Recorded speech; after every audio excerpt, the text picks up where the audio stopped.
So good morning everybody, and we'll start with the next sum on computation of gross total income. So far we have done three sums, all were combinations of income from house property and income from salary. In fourth sum we are going to have only income from salary, there is no income from house property. But in this case we are going to discuss some of the exemptions related to salary income, some of the retirement benefits related to salary income under the provisions of section 10. So going back to the details, D has given the details of his income, and he was working with R Limited till 31st December 2019 and has retired after a continuous service of 27 years and 8 months. And then his salary details are given: basic, dearness allowance, other allowances. It says that salary up to 30th June was so and so, and salary from 1st July onwards is so and so.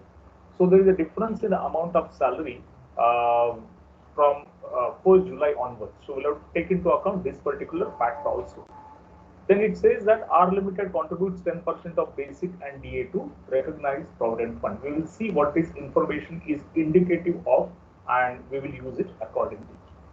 Then on retirement, he has received his balance in the recognized provident fund account, which is 25 lakhs, and he has received gratuity of 15 lakhs. So we'll have to see what kind of exemptions can be thought of when it comes to these kind of retirement benefits.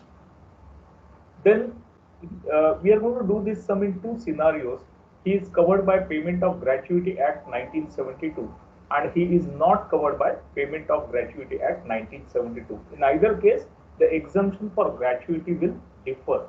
So we will see what kind of calculations are involved when it comes to the exemption for gratuity. Okay, so let's start with the details. Let's begin with the format, usual format. I'll copy the details.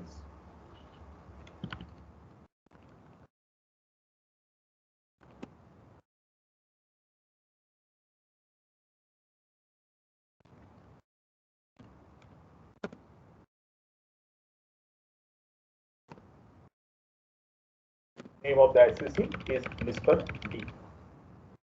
Prepare the format and then we'll start plotting the data for salary income.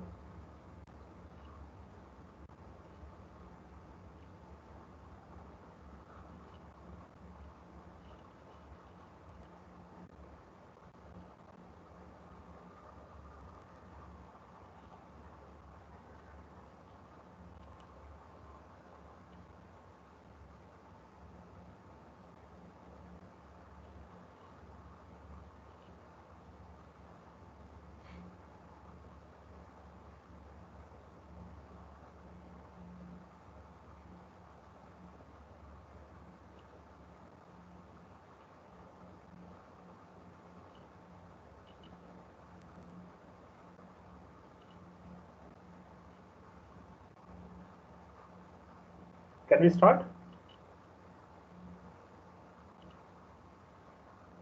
Yes, sir. All of you are reading the format? Okay, so let's start.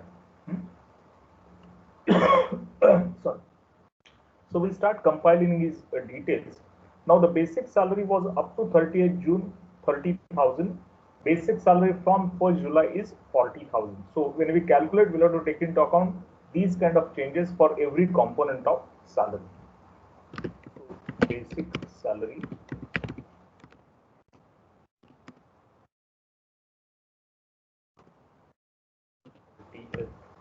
June and basic salary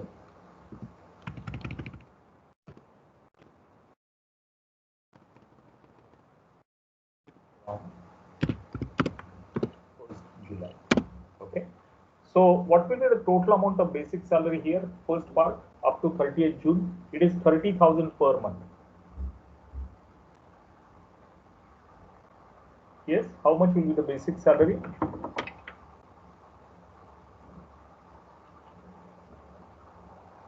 30,000 into 3, sir.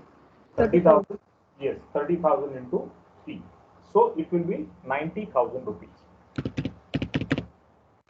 This is for 3 months.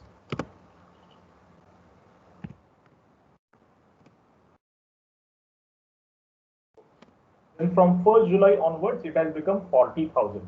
So how much will be total amount? 6 months, no, sir. 40,000 into Yes. 6. How many months? Yes. You have to be little careful here because he has retired on 31st December. So we are not going to take salary up to 31st March. This will be only for a period of 6 months. Okay. So this is for only 6 months. Which 6 months? This is up to 31st of December. So this will be 2,40,000. Are you getting these facts correct? He will get salary only for a period of 9 months because he has retired on 31st of December. So 1st April 2019 till 31st December 2019. That is the period for which he was working with the company. So he will get only salary for that particular period. And in the given period, there is a revision in salary effective from 1st of July. So we have to calculate 3 months salary separately and remaining 6 months salary separately. This will apply to all allowances and everything. So this is his basic salary. Any difficulty in this? No, sir. Okay. DA No, also, sir. yeah, DA also we have to calculate same fashion. Okay, 6 months and 3 months. 3 months DA will be 60,000 and 6 months will be 1,80,000.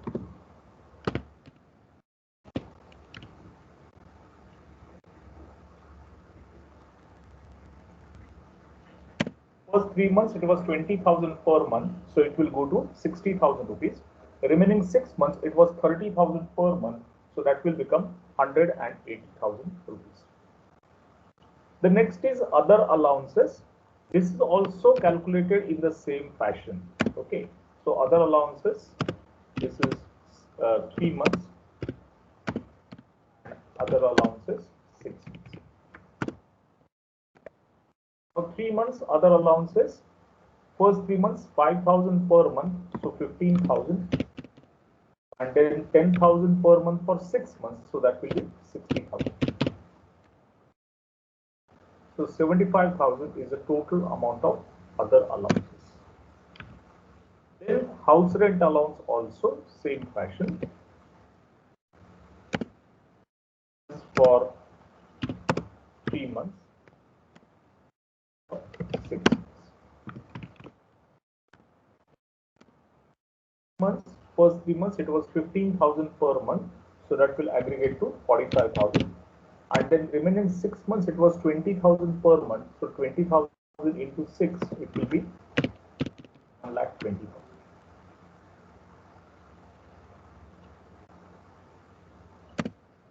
1,65,000 is the amount of house rent allowance.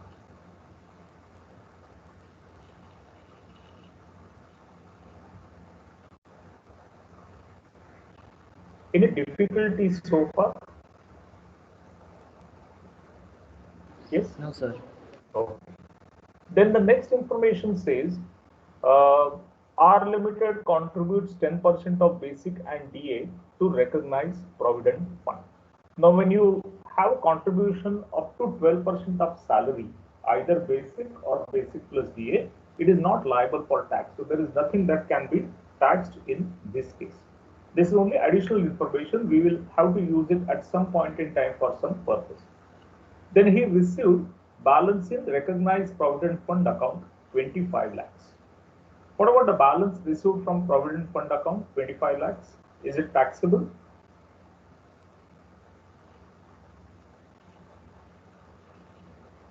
Yes. Is it a taxable balance?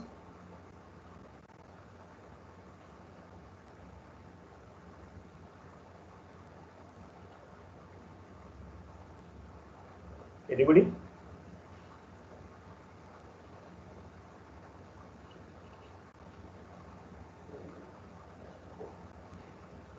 No, sir. Fully exempt over. Fully exempt, yes. Under section 10, subsection 12, the entire amount will be eligible for exemption. So we'll have to show the amount here in the computation. Received from RPF account is 25 lakhs. Yes.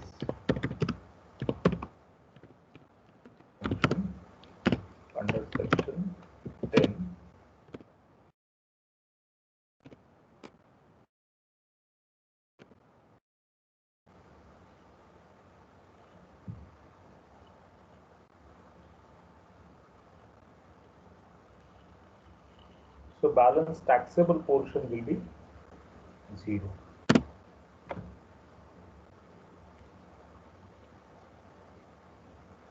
Balance taxable amount will be nil. Then he has also received gratuity. So now we'll have to think of how do we claim the exemptions for gratuity. Okay, so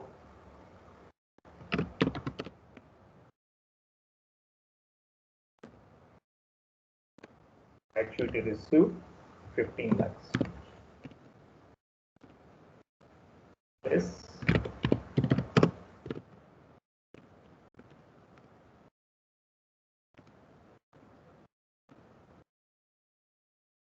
This will have to work out.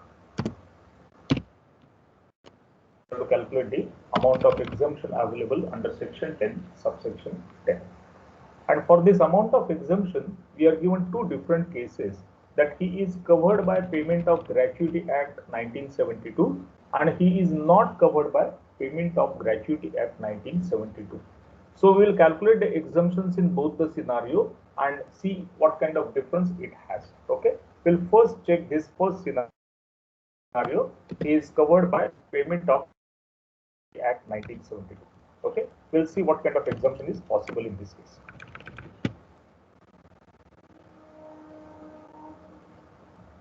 Okay, exemption is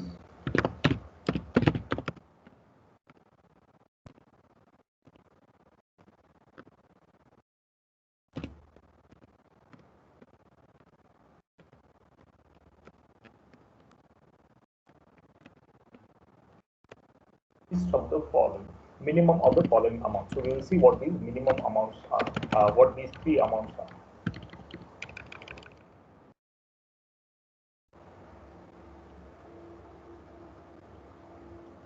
Okay, the first one is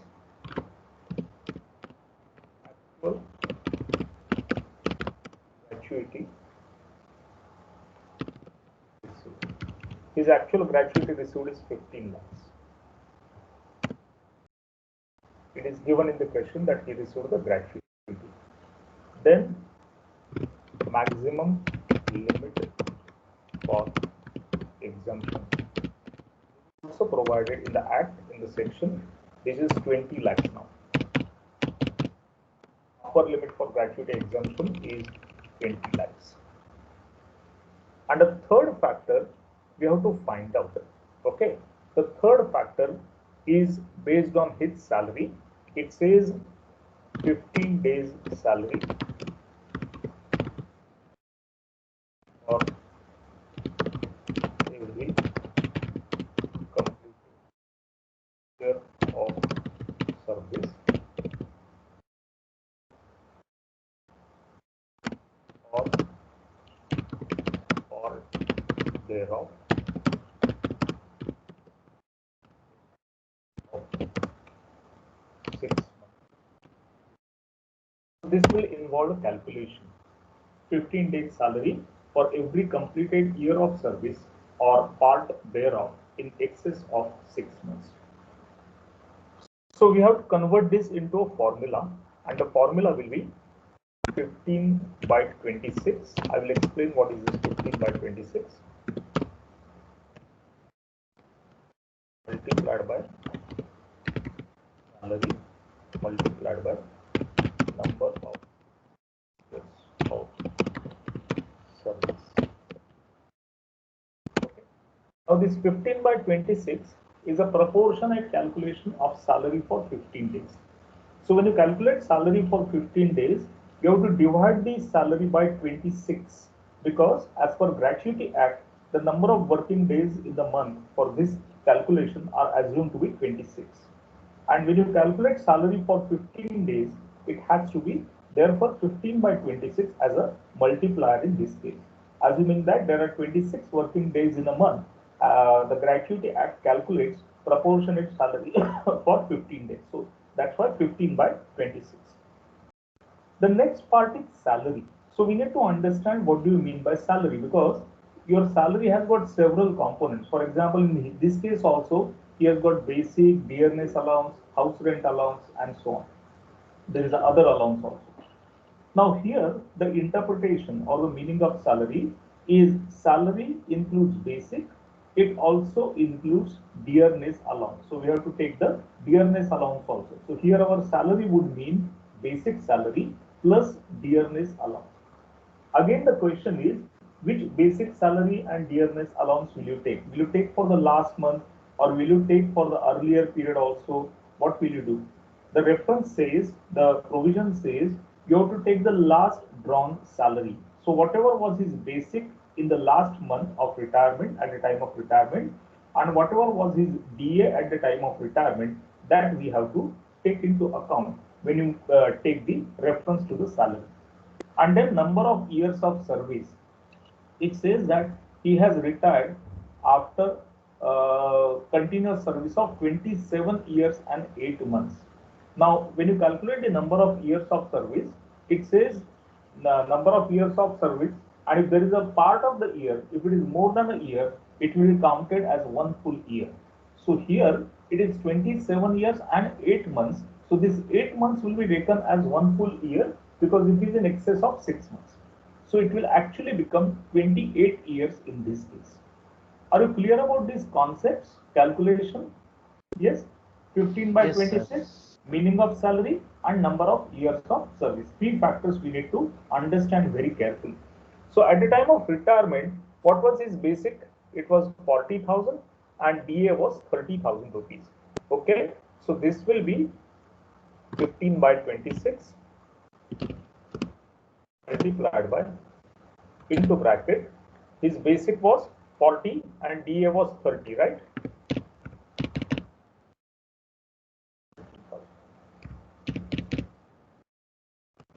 Multiplied by, as we discussed, 28 years of service.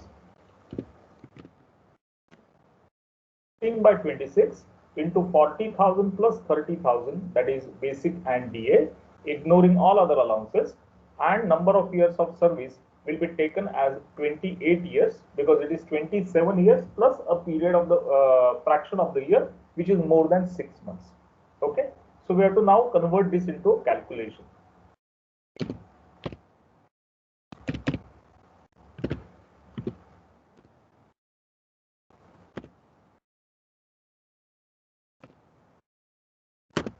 This comes to 11 lakhs 30,769. You can try the calculation and tell me whether this number is correct or not.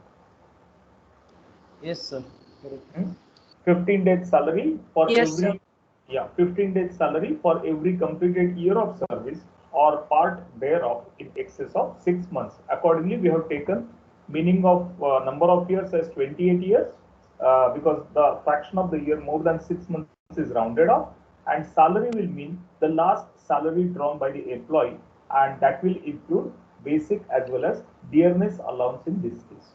Okay, so whichever is the least of these three, that is the amount of exemption. So our amount of exemption in this case will be 11 lakhs 30,769. So this is the amount of exemption. The remaining amount will be taxable. Remaining amount is going to be taxable under the head salary. Have you noted this working note? Have you written this working note, or you want me to wait for a minute to do that?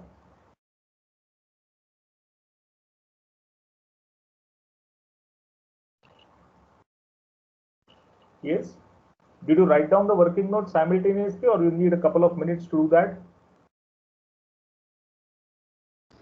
Done, sir. Okay.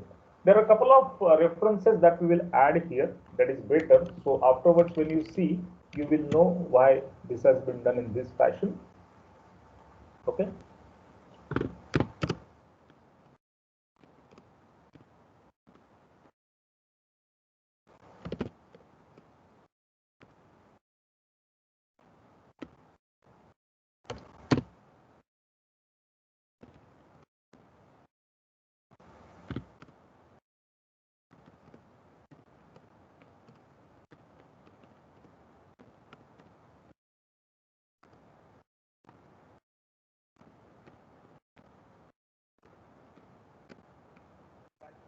In excess of 6 months is taken as 1 year. Okay, that is one important thing that we need to remember. Okay, number of years of service, fraction in excess of 6 months is taken as 1 year. Therefore, it has become 28 years. Secondly, salary means basic plus and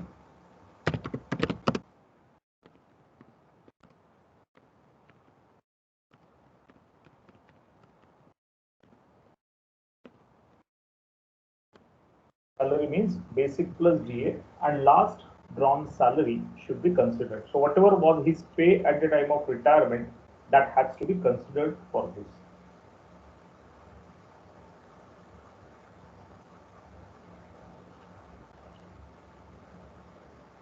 Any difficulty in this exemption for gratuity? No, sir. Everybody has followed? Okay. So before we go to the second option, that is, he is not covered by payment of gratuity act, let us complete this part, okay, because all other details we have taken care of. So we can total up the salary now.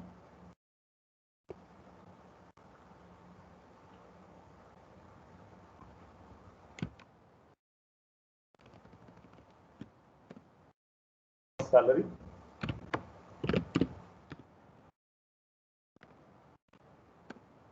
is deductions under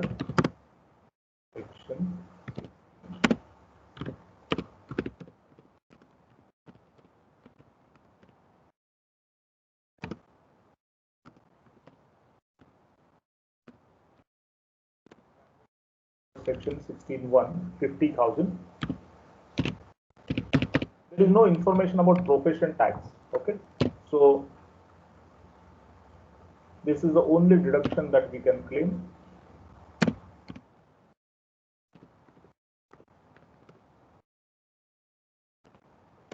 This will be taxable salary. There is no other head of income also, so we can just keep it as taxable salary in this case. Gross total income will be same as taxable salary because we don't have any information about his other income.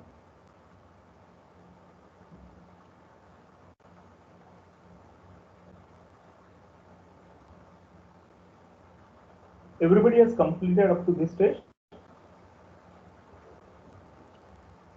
Can we go to the second option, that he is not Yes, covered sir. by payment of gratuity act? Okay, fine. So I will write down a few notes. Just give me a minute and then we will discuss. Okay, the calculation is slightly different. I will write down these.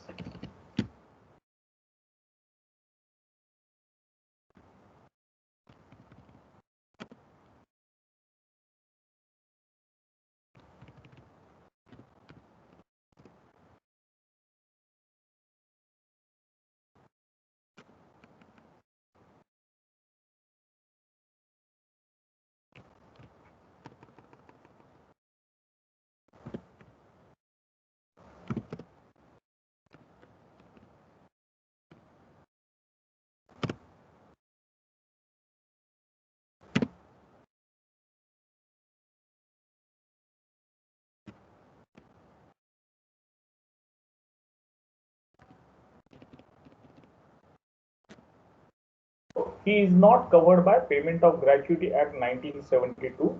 So let us see what needs to be done in this case.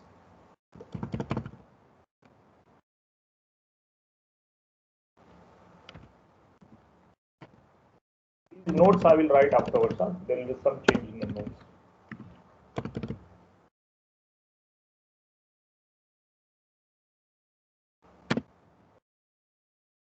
So if he is not covered by Payment of Gratuity Act, then the exemption is least of the following.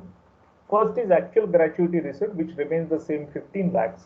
Second one is a maximum limit provided for exemption, which is 20 lakhs. And the third factor is half month salary for every completed year of service. Now here is a catch. Okay, it says half month salary. So instead of 15 by 26, we will use the multiplier as half. Then we have to find out what is the meaning of salary. That we will find out.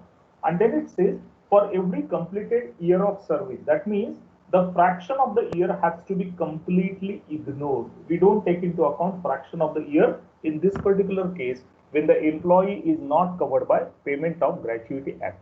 So this will be 1/2 divided by salary multiplied by, it will be 27 years now, because the fraction of the year has to be completely ignored.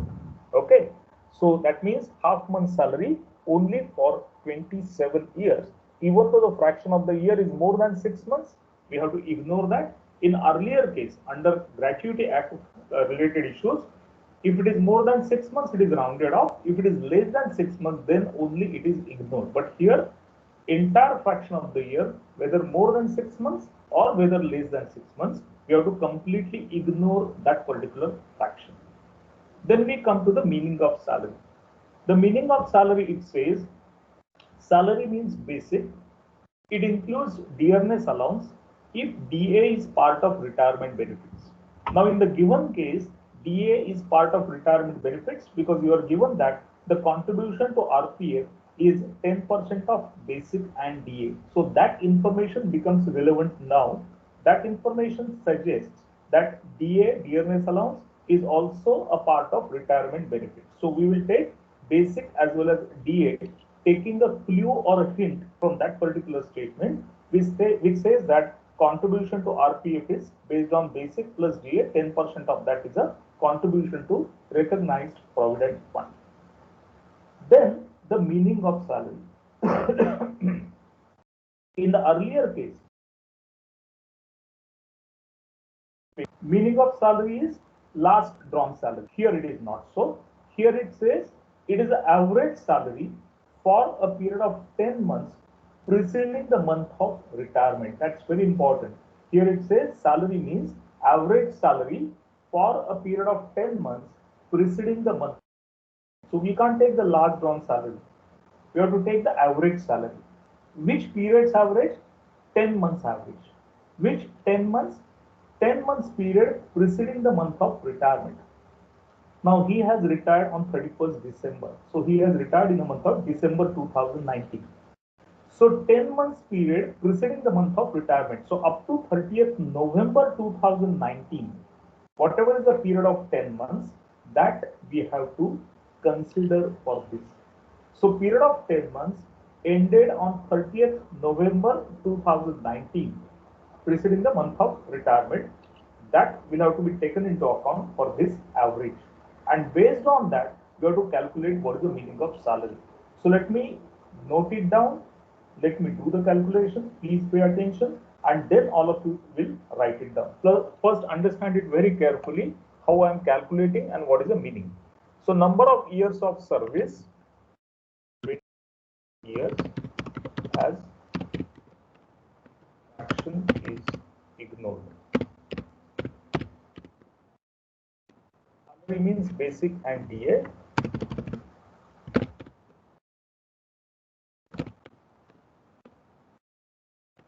Contribution to RPF based on basic plus D. Another important aspect, salary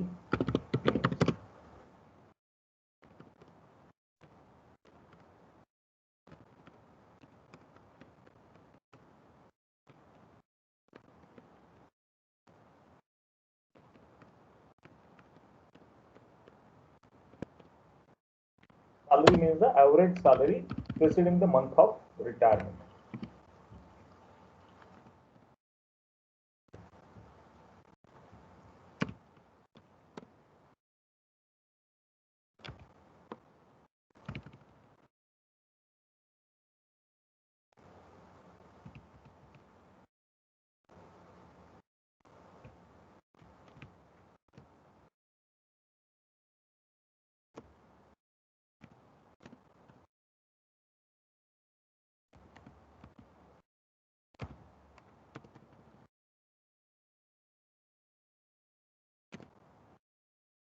Salary means the average salary preceding the month of retirement. Now we have to find out how do we calculate the average salary for 10 months.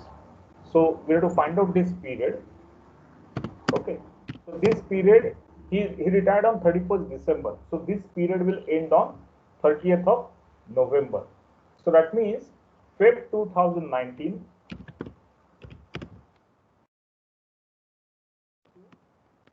November 2019. Isn't it a period of 10 months, Feb to November? Yes or no? Yes, sir. Yes. So this is a Yes, sir. 10 months period that we have to take into account. Now, again, when we calculate, we have to be little careful because basic Feb to June 2019, there was a different basic July 19, November 19. There is a change in the amount of basic, right? There is a change in amount of DA also earlier. So that information will have to be taken into account. So accordingly, we'll have to take into account basic up to June, Feb to June, and basic from July to November. Same way, we have to do the calculation for DA also. Just understand, then you write, huh? Don't copy it immediately.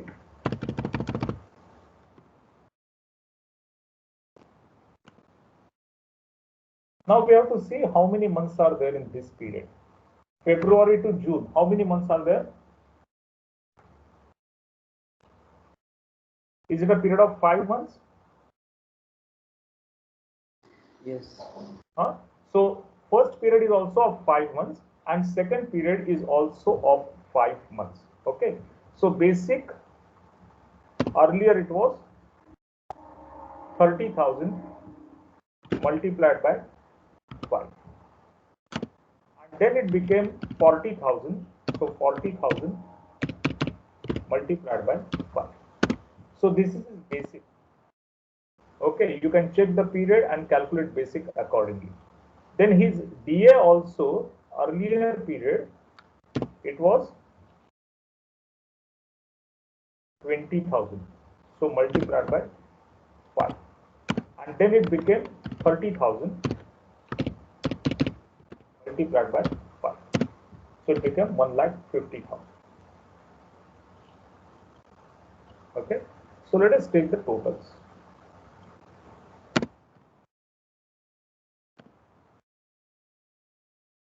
This is a total. Basic 5 months, DA 5 months, and then again basic 5 months and DA 5 months. So total basic plus DA will be 350, 250. Average 10 months will be 6 lakhs divided by 10. So his average salary for 10 months will be 60,000 rupees based on this calculation. Have you understood this calculation or should I explain it again? Yes, should I explain it again?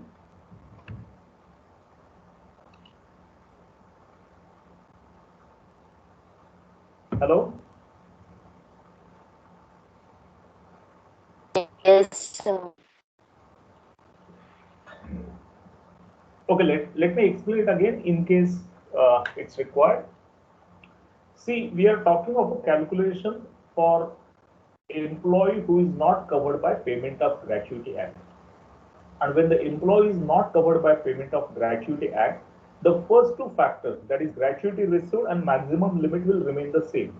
The third factor will change and that will become half month salary for every completed year of service.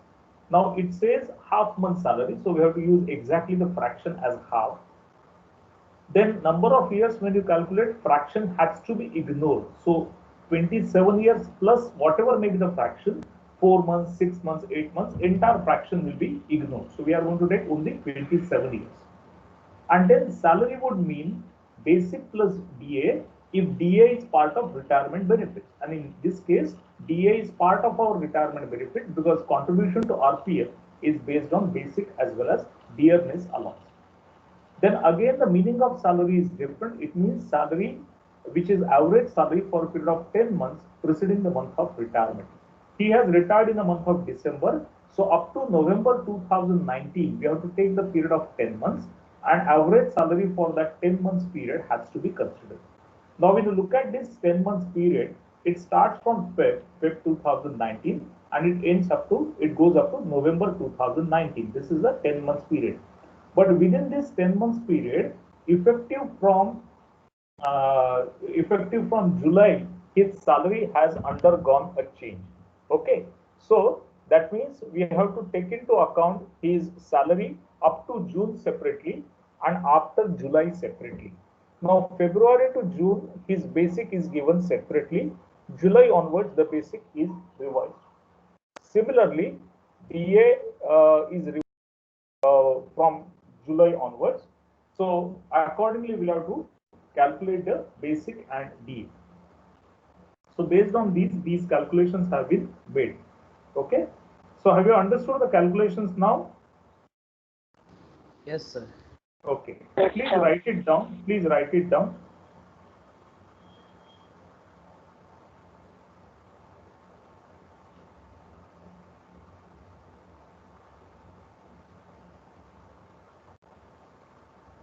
Please write down this working now.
Yeah. So now we'll calculate the next factor, the last factor which was remaining. It is half month salary for every completed year of service. So this will be now half multiplied by 60,000 multiplied by 27. Okay, this 60,000 is the average salary that we have just calculated.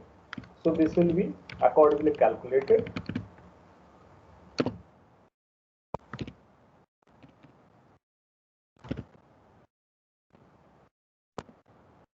Here it will be 8,10,000.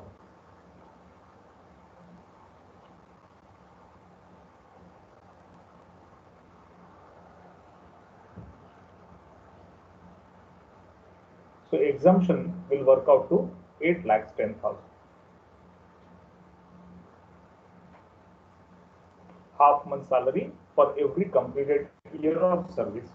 So half into 60,000 into 27,000.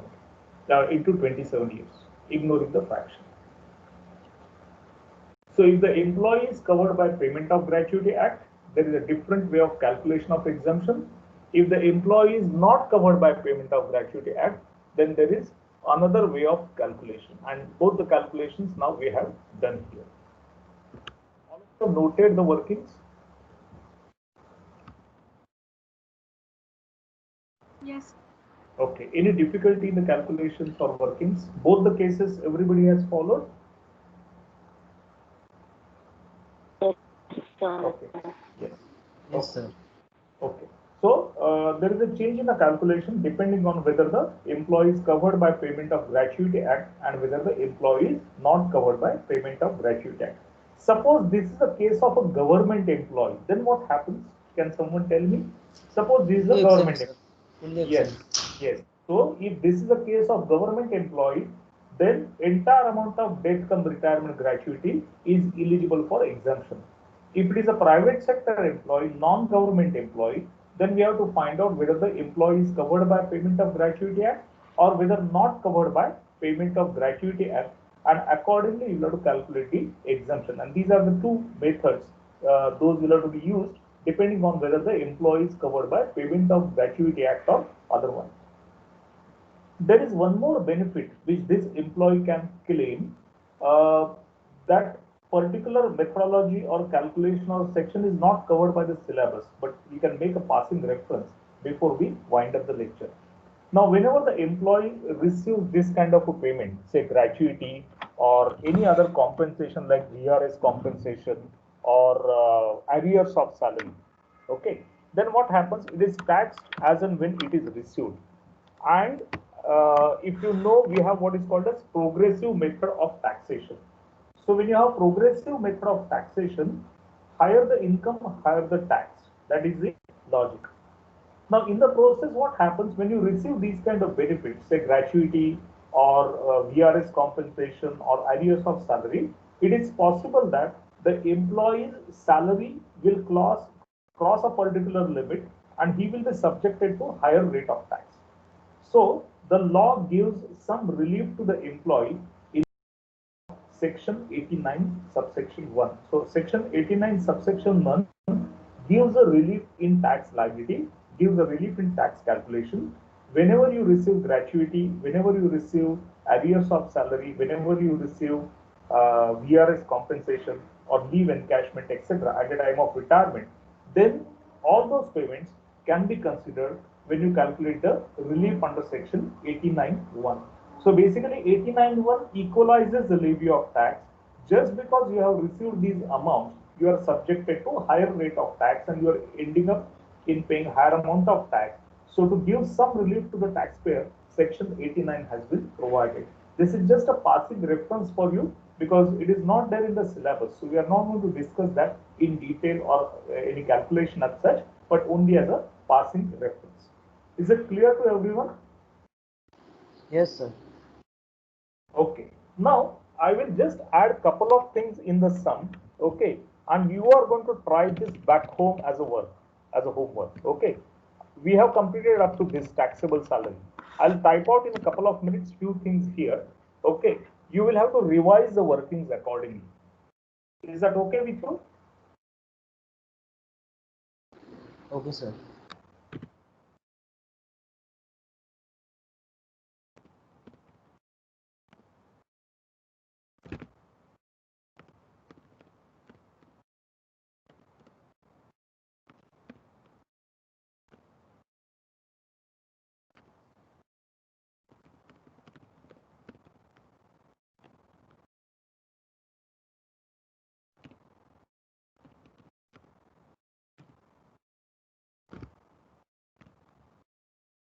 Additional details on the retirement, he is eligible for a pension of rupees 30,000 per month.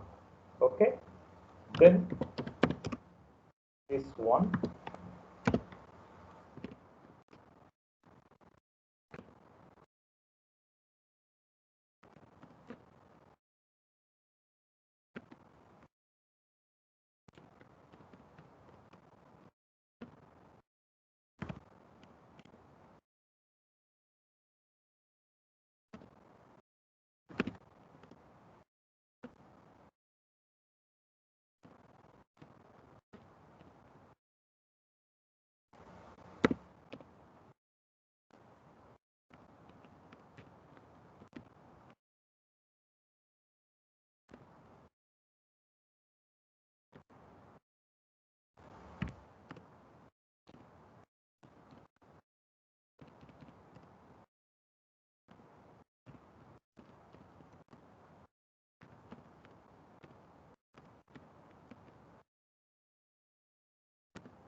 Additional details on retirement, he is eligible for a pension of 30,000 per month. There are two cases in which we are going to revise the solution. Case 1, he decided to receive pension on monthly basis, and case 2, he decided to commute 40% of the pension and received 10 lakhs rupees as a commuted value of pension. Okay, please write down these two scenarios, and I want you to apply your mind on these two scenarios.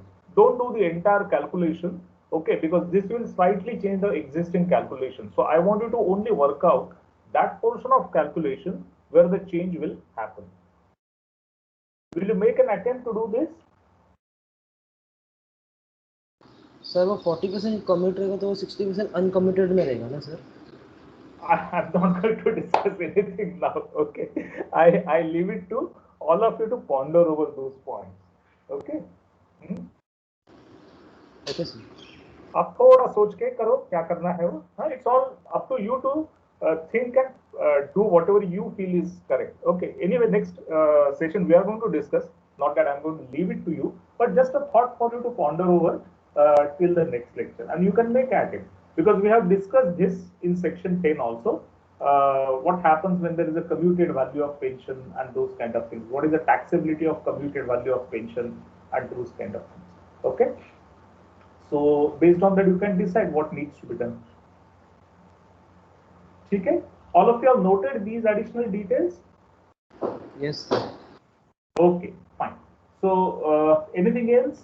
Any other clarity required? Or can we conclude?